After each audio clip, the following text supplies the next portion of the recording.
Most shooters think more ammo means more skill, but I've seen guys burn through boxes and still can't keep rounds on paper. Truth is, the problem isn't your gun.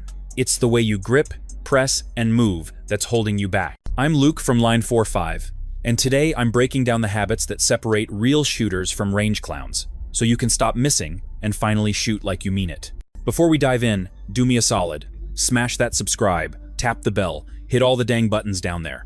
You don't gotta, but it keeps this train rolling and lets me crank out more of this wild gun talk for you all. Alright, enough of that. Let's get back to it. Why most shooter never get better. I see the same movie every weekend. Folks burn through 2 boxes, smile at one lucky bullseye, then pack it in like progress happened. Real talk, misses come from sloppy fundamentals and zero structure. The U.S. Army Marksmanship Unit teaches a high, consistent grip with the support hand doing most of the work, because more contact on the frame equals better recoil control and repeatable sights. Pistol manuals from the military and NRA both hammer the same trio that decides accuracy every time: grip, sights, trigger. Ignore that, and you're paying to rehearse mistakes. Here's the part most people skip. Pros run diagnostics, not vibes. Ball and dummy expose flinch instantly. Dot torture at 3 to 5 yards punishes bad trigger work and forces clean presentations. Par times with a shot timer show if you're actually faster or just rushing. I want measurable goals like a clean 5-shot group inside a 3-inch circle at 7 yards, repeated 3 strings before you ever chase speed. Competitive shooters track reps and hits because motor learning demands feedback and consistency. That is how you build skills you can trust. Range sessions need a plan. I script blocks. 10 perfect draws to the first shot. 2 strings of controlled pairs with an aggressive forward stance. 1 magazine of strict slow fire for trigger discipline, then transitions between 2 targets at known par times. I record on my phone from the side to catch heel, rocking, or grip collapse. Dry fire fills the gaps at home, 5 focused minutes a day, sights perfectly still through the press. Cheap, brutal, effective. Gear talk is fun, but fundamentals move the needle. High tang grip to shorten the leverage on muzzle rise. Front sight priority if you run irons. Straight back trigger press with follow through long enough to see the sights lift and settle. Do this with purpose, log it, and your groups will tighten. Your grip is the real foundation. Here's where accuracy gets built or wrecked. I climb as high as possible on the back strap so the bore sits low over my hand, which shortens the lever that makes the muzzle flip. Wrists stay locked forward, not neutral. Thumbs run forward to maximize skin-on-frame contact because more contact means more control and a sight picture that doesn't bounce. This is straight out of what the Army Marksmanship Unit and top instructors teach, and you'll hear the same theme from guys like Jerry Mikulek and JJ Rakaza. Different styles exist, but the winning idea is consistent contact, locked wrists, and pressure that doesn't shake. Step it in. Strong hand first. Web jammed high under the beaver tail. Trigger finger isolated so it moves without dragging the gun. Other fingers clamping straight back into the front strap. Support hand next. Fill every bit of the exposed grip panel, heel high, fingers wrapping forward, and most of your squeeze coming from this hand, so the trigger finger stays smooth. I cue elbows slightly in, shoulders over toes, and I check that the sights track up and down in a straight line when I press a shot. If they kick diagonally, my grip is wrong. Bet. Run 2 quick tests to confirm. The ball and dummy show if the front sight dives when the trigger breaks. If it twitches, fix your support hand pressure and wrist lock. Then shoot 5 one-shot draws at 7 yards on a 3-inch circle with a par time you can actually meet. Track hits and how the sight lifts. When the grip is right, the dot or front blade lifts vertically and comes home like it's on rails. Do that on repeat and your control gets spooky, good, no cap. Be an athlete, not a statue. Watch my feet first. I set them shoulder width apart, lead toe slightly forward, heels light, knees unlocked, hips hinged so my shoulders lie over my toes. Think boxer or shortstop, not parade rest. I want weight biased forward, about 60 on the lead foot and 40 on the trail, so recoil drives into my skeleton instead of rolling me back. Glutes on, core tight, chest neutral, chin down just a touch. Elbows stay relaxed, wrists locked, and I keep my head behind the sights instead of craning my neck. When this is right, the gun tracks up and down in a clean line, and the dot or front blade returns home without hunting. That's free speed, no cap. Here's how I built it quickly. I do 3 reps of a push test with a buddy pressing my shoulders. If I rock back, the stance is wrong. I add a micro step with the lead foot during the draw to land balanced as the sights arrive. Then press one clean round and watch the sight lift. If it kicks diagonally, I adjust foot angle and hip hinge until the lift is vertical.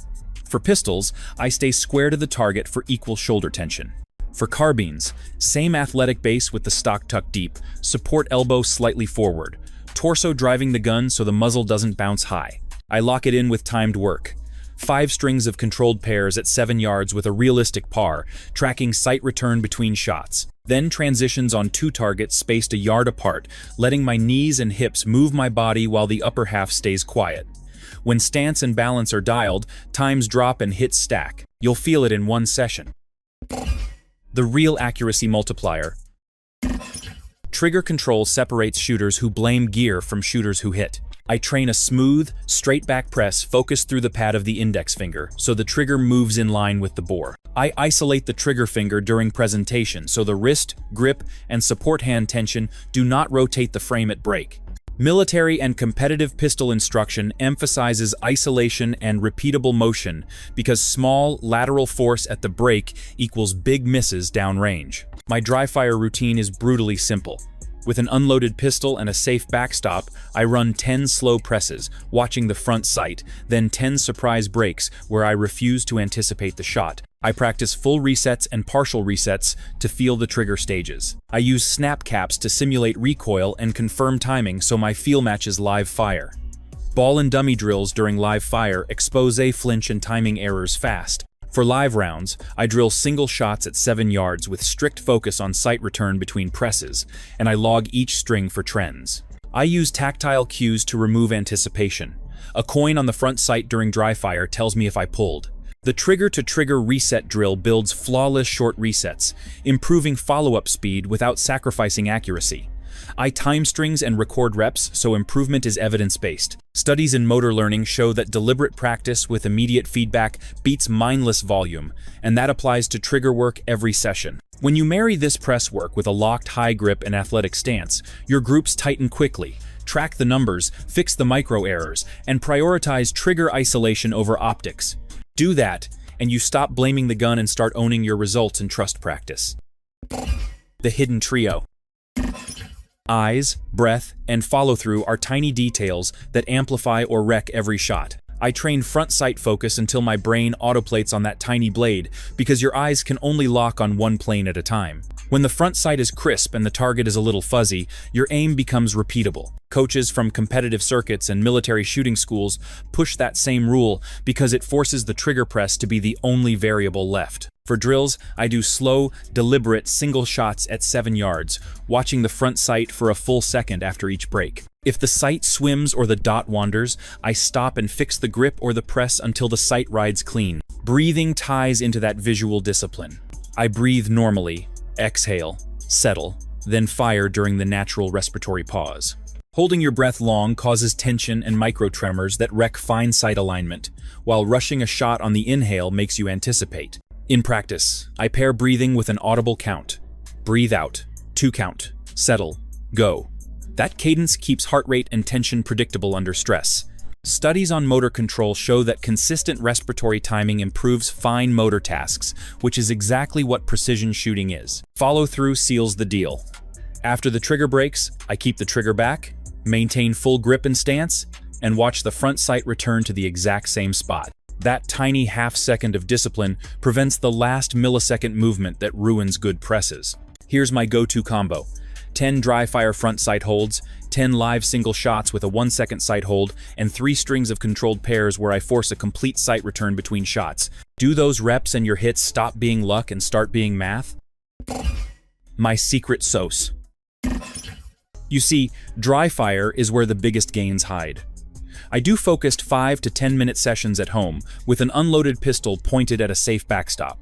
No multitasking, no phone, just presentations, front sight focus, and a slow, consistent trigger press. Motor learning research supports short, frequent, deliberate practice over long, unfocused volume, and elite coaches structure training that way. That means purpose over quantity and measurable progress instead of random range time. My routine has 3 drills. First is presentation. Draw, lock a high grip, present the sights, Hold 1 full second, then press while watching the front blade. Second is a surprise break. Vary the pause so the shot truly surprises you and anticipation dies. Third is reset work. Practice partial and full resets to make follow-up surgical. I film from chest height to confirm presentation, consistency, and catch wrist collapse or finger creep. Using snap caps or an inert training round lets me add realistic timing without live ammo. I log every rep. I mark whether the front sight held steady, and I tag errors like flinch, early support squeeze, or lateral trigger push. Then I set one micro goal for the next session. 10 focused dry fire reps a day for a month equals thousands of quality repetitions you do not get shredding ammo. That iterative loop is how real improvement happens. Cheap, brutal, effective. Put in the reps and your mechanics stop leaking points and start stacking hits. Trust the process and watch your groups get tighter. Stop flexing and start learning. Mindset wins more matches than gear ever will. I used to watch dudes chase parts and optics while their fundamentals leaked points like a busted tire, so I learned to treat the range like a lab, not a flex zone. I set numeric goals, record results, and respond to data, and that shift alone pushed my groups into a different neighborhood. USAMU and service rifle programs emphasize the same thing. Sight alignment, trigger control, and disciplined feedback loops are the backbone of repeatable accuracy. If you want real change, you need a practice system that actually rewires skill. Deliberate practice research shows that targeted, structured reps with immediate feedback beat random volume every single time. I plan sessions around one micro skill. I give myself a clear metric, then I chase marginal gains until it's automatic. I use phone video so I can see exactly when my wrist breaks or my support hand squeezes early, then I correct and repeat. That evidence-based loop, which boils to practice, measure, correct, is how elite performers climb. Finally, humility and routine are your secret weapons. I stop trying to impress people and start fixing the boring stuff. Daily 5-minute dry fire, timed live strings with logged hits, and a one-line note after every session stating what I will attack next time. Breathing and motor control research backs, timed respiratory pauses, and focused attention as reliable ways to steady fine motor output under stress, so I pair breathing cadence with every trigger press during practice. Use ball and dummy or simple drills to reveal flinch and test changes. Hold yourself accountable, chase small, measurable wins, and don't get cute with gear until your scores demand better kit. Do that for a month, and you will not recognize your own groups. No cap.